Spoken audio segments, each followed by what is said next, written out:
Hi everyone. Today we're going to be looking at the new polymer banknotes that Jamaica started using. We've only been using them for about a year now, so they were first issued in 2023. So we're going to look at them and talk about the individuals who are represented on these banknotes as well as the value of these notes. So grab your basket of money and let's go.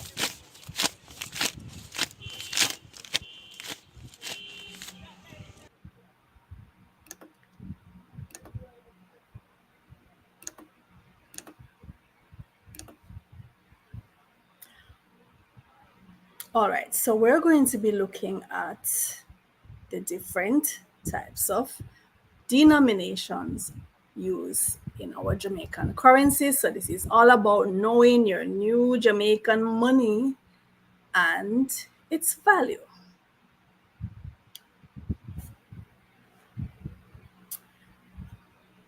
So we have some really pretty money. And, at first I wasn't so keen on these polymer notes. I thought they were kind of slimy, kind of too silky to the touch, and they were falling out of pockets and, easy to ride out of your pocket. But I must admit, I've, they have grown on me, right? And there were some glitches when these notes just came out, glitches at the bank. Some of the ATMs weren't accepting them and, causing a little stir. But I think we're pretty much over that now. And now we have our pretty money, our brand new money. And let's look at them. So, in terms of the value of the Jamaican dollar right now, so as of today, this is August 2024. The equivalent of one US dollar is 156 Jamaican dollars. So if you are on the receiving end of remittances, if you have people of foreign sending you money, you're good. Because one US can give you 156 Jamaican dollars. So these are the banknotes, our new polymer notes, and we're going to quickly run through just some tips on how you can ensure that you have a genuine polymer banknote. Right, we're going to quickly look at these tips issued from the Bank of Jamaica on how to identify your notes. But first of all, why these polymer notes? Why did we switch over from the regular paper money to these polymer notes? Well, the polymer notes are waterproof, right? And that's why they have that glossy, kind of silky feel to them. They are waterproof, they are dustproof, very smooth, they don't get so dirty, and they have a much longer lifespan compared to the regular paper money, right? Roughly 2.5 times, on average, 2.5 times they remain usable compared to the paper notes. And these polymer notes are thought to be harder to counterfeit because they have some really high-tech security features and comparatively more eco-friendly, even though they have a bit of plastic base, right?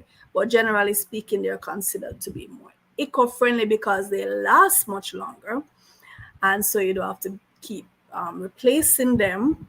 And of course, they are so darn pretty. They are so darn pretty. I love them.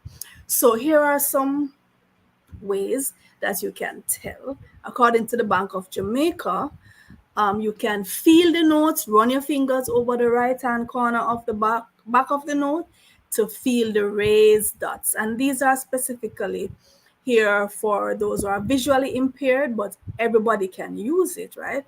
If you feel the textured dots at the back, that will give you an idea that this is a genuine note. A clear window can be seen from both the front and the back of the notes, and this applies to all of the 6 new banknotes. And the letters BOJ for Bank of Jamaica, will appear in an area of colored print, and this also applies to all of the notes. So when you go in the supermarket and you see the cashier holding up the bill or running it through a UV scan, these are the things that they're testing for. If you tilt the note, you will see that there are areas with a shimmering gold link, and this can be seen on the $50, $100, and $500 only. The colors of the images in the holographic foil change. The colors change, right? And the holographic foil is on the 1,000, 2,000, and 5,000 denominations only. And there is a silver ink that has a highly reflective mirror-like finish on the $50, $100, and $500 only. So there are a number of ways that we can check. These are the high-tech security features we're talking about.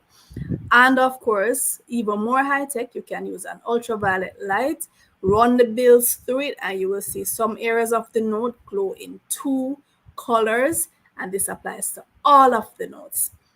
And of course, the denomination appears on all of the banknotes, whether it's a $50, $100, $1,000. So let's look at our pretty notes. So that's the $5,000 note, back and front. See how pretty they are?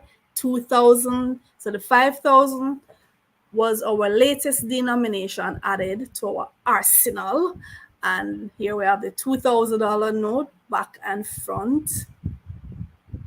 Or I should say front and back, $1,000 notes, $500 notes, $100 notes, and the $50 notes. And we're going to look at them in more detail in a little bit. So the $5,000 note, this was our last denomination added, and we were also excited when we got the $5,000 note. You can buy a whole heap of stuff. No, well, not really, but yeah, very excited to have that. And we're going to look at the individuals who are featured on the notes. Now, every country has its individuals who stand out, and they are usually represented on the banknotes, the coins, the stamps, right? So we have our individuals who stand out for us here in Jamaica. And a lot of times, though, it cause some controversy. Persons are saying, well, is it that the more valuable persons are put on the higher denominations? Does it matter? Is it more prestigious for you to appear on the $5,000 note as opposed to the $50 note, right?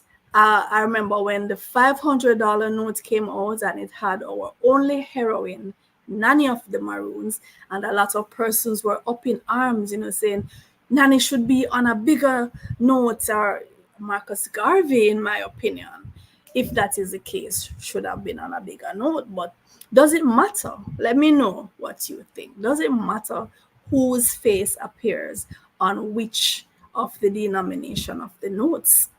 Is the person on the $5,000 more significant to the country than the person on the $100? Well, let me know what you think. So here on the $5,000 note, we have Sir Donald Sangster, who was our second and shortest serving prime minister, and Hugh, the most honorable Hugh Lawson Shearer, was our third prime minister. These are the two gentlemen up closer, and this is the back of the $5,000 note, right? I think here this is showing a highway. On the $2,000 note, our second highest denomination, we have Michael Manley and Edward Seaga. Now, Michael Manley was our fourth serving prime minister and son of Norman Washington Manley, and of course, Edward Seaga. These are two gentlemen who in Jamaican politics have been considered to be on, opposing factions of the politics here in Jamaica. And this unfortunately has been the case for us in terms of our political history. Hopefully we'll get away from that partisan politics thing, and learn to live together. But Manley and Siaga here represented. We could say the PNP and the JLP represented here. These are the gentlemen close up. This is the back of the $2,000 note. Out of many, one people. So that is our motto here in Jamaica. Out of many, one people represented. We see all the different ethnicities that have come together, showing our history of all the persons who came here to Jamaica from so many different places, from Africa, from Asia, from Europe, from the Americas, for different reasons and at different times. All right, so here we have the $1,000 bill. And on the $1,000 bill, we have Sir Alexander Bustamante and Mr. Norman Washington Manley. So Sir Alexander Bustamante was our first Prime Minister, and Norman Manley was our first and only Premier just before independence in Jamaica. And this note also shows the beautiful holographic colors that are on most of the notes.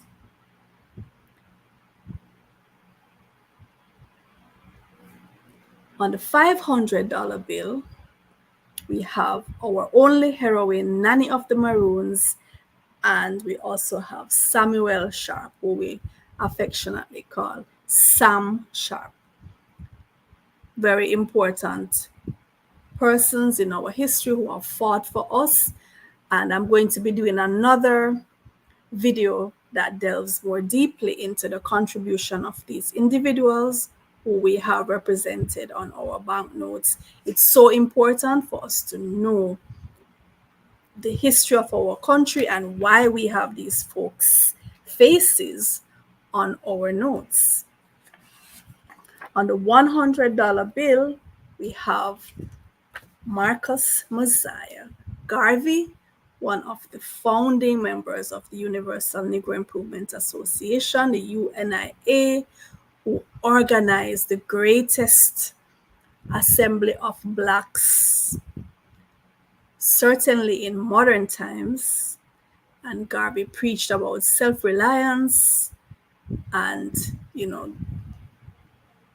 building the nation so that it can defend itself and stand on its own. Here at the back of the $100, we have Dunn's River Falls, very famous. We have tourists visited the island yearly to come and see Dunn's River Falls. On the $50 note, we have Paul Bogle and George William Gordon. Both of these heroes, in addition to Samuel Sharp, were hanged. And like I said, we're going to delve deeper into their history in another video. Both men associated with the Morant Bay Rebellion. So the $50 note is our smallest banknote. And here we have our coins, our jinglings. So these are what you put in your piggy bank for a rainy day. The highest denomination, or we're starting from the lowest. So this is the $1 coin, and this has the Right Excellent Sir Alexander Bustamante, national hero. That's the back of the $1. So $1 Jamaican dollar. A lot of times you will see these coins, some people consider them to be so valueless. You'll see them tossed around on the road, or people just can't be bothered with them. Here's a $5 coin, Right Excellent Norman Manley, and that's the back of the $5 coin where we see our coat of arms. This is the $10 coin, Right, excellent. George William Gordon. And the $20 coin, the right, excellent. Marcus Garvey. This is our highest coin denomination. Where is this lady going with all of this money? Where is she going with all this money? Come, guys, catch her, catch her, catch her.